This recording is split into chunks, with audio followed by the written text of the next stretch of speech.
Over the weekend, we got a couple of developments having to do with transparency. You have those protests around the country, but President Trump still refuses to release his tax return.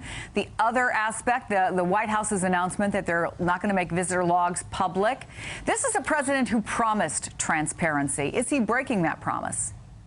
Well, I wouldn't say he's breaking a promise, but look, I would disagree on the White House visitors logs. That information is going to get out there anyway.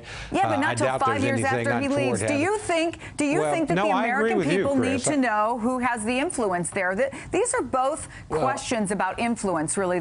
Who's he meeting with? That's a question of, who's got the time. The question of the taxes, who's on his tax return. These are questions of influence. Who's influencing our president? You don't think that that's a critical question? No, Actually, as I said, I agree with you in terms of the White House logs. If it were my decision, I would just make them available. I don't think anything sinister is happening there. And it's actually less a question of influence. His advisors, whom we know have the most influence, it's a question of access, who's going in and out. And I think that's a fair question.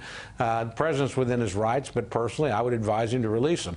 On the tax returns, I have a different point of view. Well, look, if we want to do that, then we need to change the law. He's perfectly within his rights. He's released a full financial statement as required by law.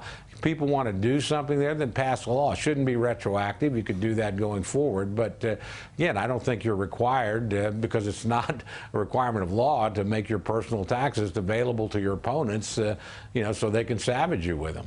Hey there, I'm Chris Hayes from MSNBC. Thanks for watching MSNBC on YouTube. If you want to keep up to date with the videos we're putting out, you can click subscribe just below me, or click over on this list to see lots of other great videos.